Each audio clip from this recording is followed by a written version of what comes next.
CM योगी ने कांवड़ यात्रा का हेलीकॉप्टर से जायजा लिया। 4 जिलों में सीएम योगी ने कांवड़ यात्रा को देखा।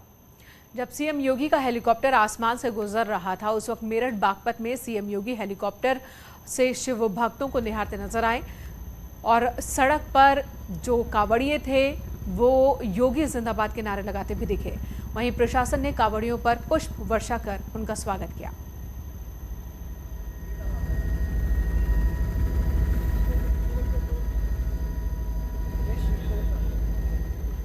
दो तस्वीरें हम आपको दिखा रहे हैं। सीएम योगी कांवड़ यात्रा का निरीक्षण करते हुए, उन मार्गों का निरीक्षण करते हुए नजर आए जहां से कांवड़िए गुजर रहे हैं। और जो आप दूसरी तस्वीर देख पा रहे हैं, मेरठ से तस्वीर सामने आई है जहां पर शिव भक्तों पर पुष्प वर्षा की गई है। मेरठ और बागपत में शिव भक्तों का स्वागत किया जा रहा है, उनका अभिनंदन किया जा रहा है। हरिद्वार से कांवड़ में जल लेकर ये शिव भक्त अपने अपने इलाकों में रवाना हो गए हैं, जहाँ शिवालयों पर जाकर ये जलाभिषेक करेंगे।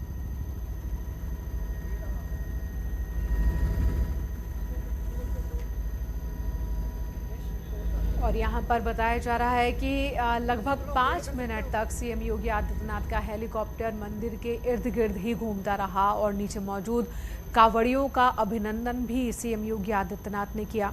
तस्वीरों में भी आप देख रहे हैं, हेलीकॉप्टर काफ़ी नीचे उड़ान भर रहा था और इस दौरान जो सड़क पर व्यवस्था इंतजाम, उस पर भी निगाह सीएम योगी आदित्यनाथ का।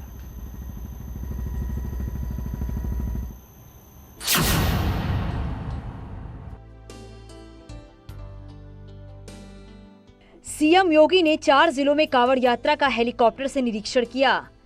प्रशासन ने मेरठ और बागपत में कांवड़ियों पर फूल बरसाए। इस दौरान सीएम योगी आदित्यनाथ के हेलीकॉप्टर देख योगी जिंदाबाद के नारे भी लगाए गए।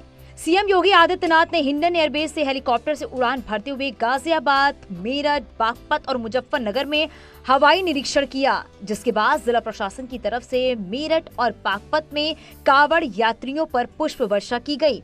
सीएम योगी आदित्यनाथ का हेलीकॉप्टर मेरठ के औघरनाथ मंदिर, बागपत के पूरा महादेव, मुजफ्फरनगर के शिव चौक और गाजियाबाद के दुधेश्वरनाथ मंदिर के ऊपर से गुजरा और कांवड़ यात्रा का सर्वेक्षण किया गया। इस दौरान जिला प्रशासन की तरफ से हेलीकॉप्टर से की गई पुष्प वर्षा को शिव भक्तों ने खूब सराहा। वहीं जब उड़ान के दौरान सीएम योगी आदित्यनाथ का हेलीकॉप्टर काफी नीचे आया तो शिव भक्तों ने योगी जिंदाबाद के नारे लगाने शुरू कर दिए। इस दौरान सीएम योगी आदित्यनाथ ने हाईवे पर कांवड़ियों की तरफ हाथ हिलाकर उनका अभिवादन किया, तो कांवड़ियों ने भी हाथ हिलाते हुए अपने मन के भाव उन तक पहुंचा दिए। सीएम योगी आदित्यनाथ ने कांवड़ यात्रा शुरू होने से पहले ही कांवड़ियों को बिना किसी बाधा के सुगम यात्रा के बारे में बैठक की थी और समस्त अधिकारियों को कांवड़ियों के संबंध में व्यापक दिशा निर्देश दिए थे। सीएम योगी इस यात्रा पर खुद नजर बनाए हुए हैं।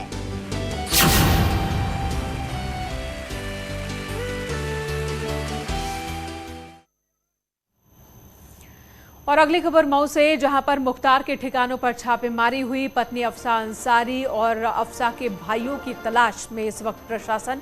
गाजीपुर में भी मऊ पुलिस की छापेमारी हुई। कोर्ट मुख्तार की पत्नी और सालों को एनबीडब्ल्यू भी जारी कर चुका है। मुख्तार के एमएलए बेटे की भी तलाश की जा रही है। मुख्तार के बेटे अब्बास को भी पुलिस ढूंढ रही है। और इन सब के बीच खबर सामने आई है मऊ से, जहाँ पर पुलिस ने छापेमारी की है मुख्तार अंसारी के कई ठिकानों पर। मुख्तार की पत्नी और मुख्तार के सालों की तलाश की जा रही है। गाजीपुर में भी पुलिस ने छापेमारी की है।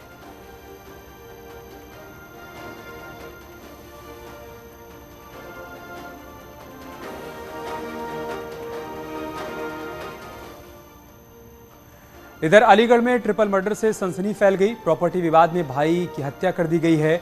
2 भाइयों के विवाद में 3 मर्डर हुए हैं। माता पिता और भाई की बेटी की हत्या की वारदात को अंजाम दिया गया है। छोटे भाई ने इस पूरी वारदात को अंजाम दिया और फिर सरेंडर भी किया। छोटे भाई का कहना है कि प्रॉपर्टी के बंटवारे से वो खुश नहीं था, जिसकी वजह से उसकी लड़ाई हुई थी और उसने अपने माता पिता और भाई की बेटी की हत्या कर दी। पूरे इलाके में सनसनी है। पुलिस भी इस पूरे मामले की तफ्तीश में जुटी हुई है, जांच पड़ताल कर रही है। हालांकि जो हत्यारा है वो खुद ही थाने पहुंचा और उसने सरेंडर भी किया है। गांधी पार्क इलाके की वारदात है। वारदात के बाद पुलिस मौके पर पहुंची।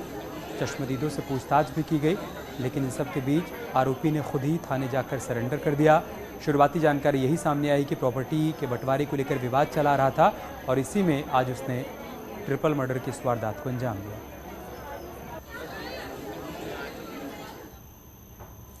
इधर नोएडा से खबर, जहां पर प्रयाग अस्पताल के खिलाफ एफआईआर दर्ज की गई है। इलाज के नाम पर ठगी का आरोप लगा है। हॉस्पिटल पर इलाज में लापरवाही के भी आरोप लगे हैं।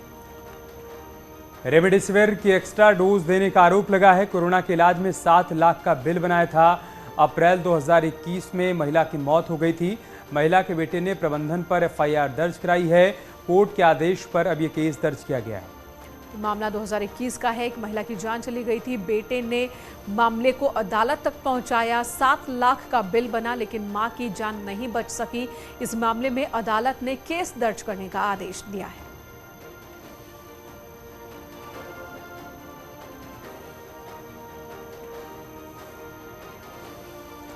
और अब खबर अयोध्या से, जहां पर कैंट एरिया में तेंदुआ दिखाई देने से लोग दहशत में हैं। इस इलाके में घूम रहे तेंदुए का वीडियो सोशल मीडिया पर वायरल हो रहा है, जिसके बाद छावनी परिषद की तरफ से भी चिट्ठी जारी कर लोगों को अलर्ट किया गया है। ये वीडियो देखिए, आराम फरमाता हुआ नजर आ रहा है ये तेंदुआ। इस वीडियो के जारी होने के बाद से ही आसपास के लोगों में दहशत का माहौल है। अयोध्या का ये वीडियो है, कैंट एरिया का वीडियो है, जहां तेंदुआ आपको रात के अंधेरे में नजर आ रहा है।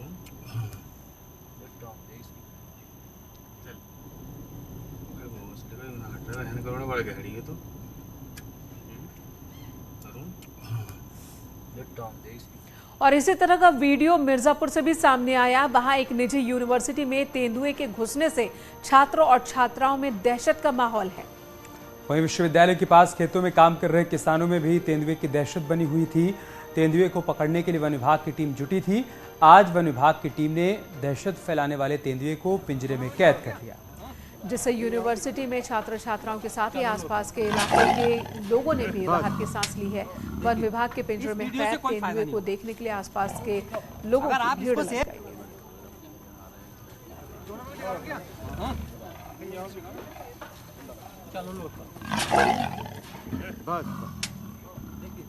इस वीडियो से कोई फायदा नहीं होगा।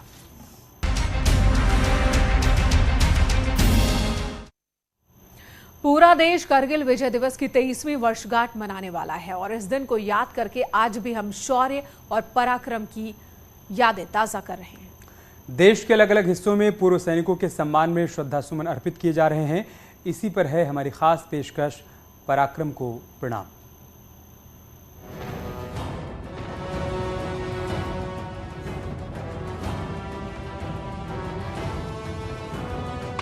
छब्बीस जुलाई 1999 ये वो दिन था जब दुश्मनों को भारतीय जाबाजों ने सीमा पार खदेड़कर मां भारती की जमीन को मुक्त कराया था।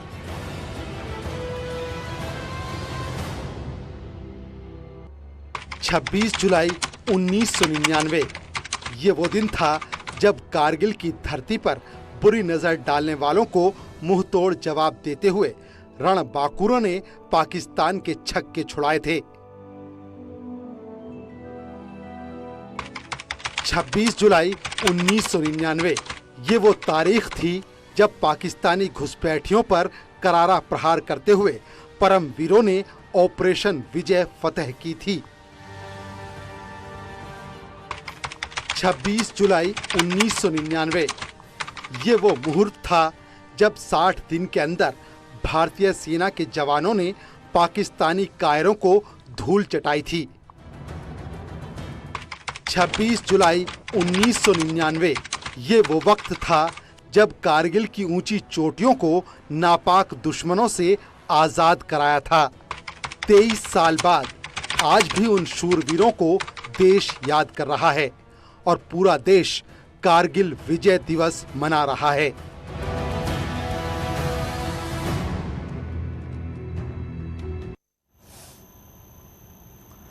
कारगिल विजय दिवस के 23 साल बाद भी शूरवीरों की यादें ताज़ा हैं। ऑपरेशन विजय को फतेह करने में जिन जाबाजों ने अपने प्राण देश पर न्यौछावर किए थे, इसी में से एक थे नगा रेजिमेंट के हीरा सिंह कोटड़ी। आज उनका परिवार गर्व से अपने पिता की शहादत को याद करता है। बावजूद इसके इनके बेटे ने हिम्मत नहीं हारी और तीसरी पीढ़ी भी मां भारती की सेवा के लिए फौज में है।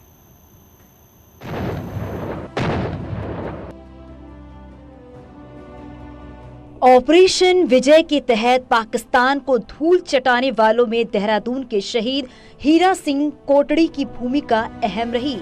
नगा रेजिमेंट की ओर से लड़ते हुए नायक हीरा सिंह ने पाकिस्तानी सैनिकों के छक्के छुड़ाए थे। कारगिल की चोटियों पर लड़ते हुए नायक हीरा सिंह वीर गति को प्राप्त हो गए।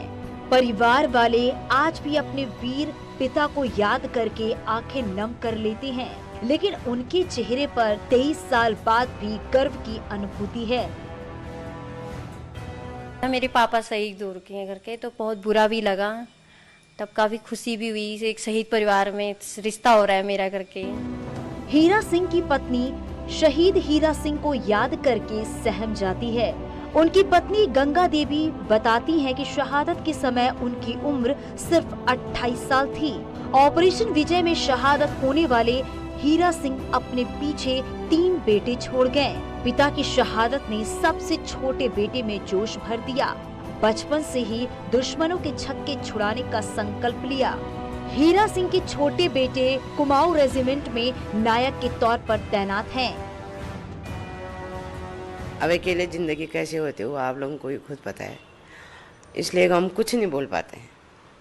तो कैसा रहा 23 साल का ये पूरा सफर रहा? मेरे 3 छोटे छोटे बच्चे थे, अब तो मेरा सब ठीक ठाक हो गया। मेरे नाती पोते हो गए, बच्चों की शादीशुदा भी कर दी, अपनी एजेंसी संभाल रहे हैं। हम भी सब घर परिवार सब सही कुशल मंगल हैं। बस आने वाले ही थे, वो ऐसे ही पहुंच गए। तो दुख भी होता है, हम भूल भी नहीं पाते हैं, वो यादों को कर भी नहीं सकते हैं। कारगिल युद्ध में देहरादून के 28 जवान शहीद हुए थे और पूरे उत्तराखंड के 75 जवान कारगिल युद्ध में वीर गति को प्राप्त हुए थे। 23 साल बाद भी देश उन सभी वीर शहीदों को नमन कर रहा है। न्यूज़ 18 के लिए देहरादून से भारती सकलानी की रिपोर्ट। देहरादून के ही एक और शहीद के माता पिता से आपको मिलवाते हैं, जिन्होंने अपने शहीद बेटे की याद में मंदिर बनवाया और यहाँ की जमीन दान में दे दी। एक ट्रस्ट को यहाँ की जमीन दान की गई है ताकि यहाँ निर्धन लड़कियों की शादी हो सके।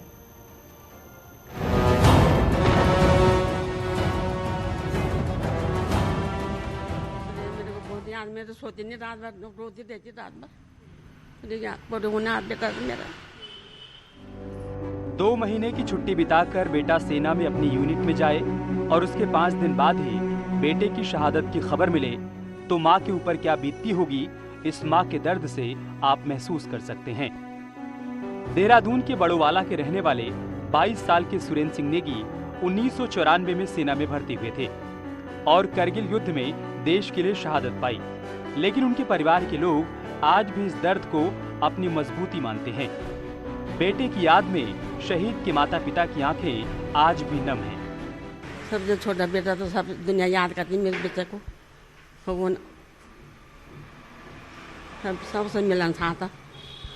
17 साल में भर्ती हो गया, यहाँ से गोरखपुर गए, गैस लेके वहाँ छोला पूरी पकाया, वहाँ जाके उत्तराखंड में श्रीनगर जाके भर्ती हो गए। माता पिता ने अपने छोटे बेटे की याद में घर के पास में ही मंदिर बनवाया है, जहां 23 साल से उनके नाम का दीपक जलाया जाता है।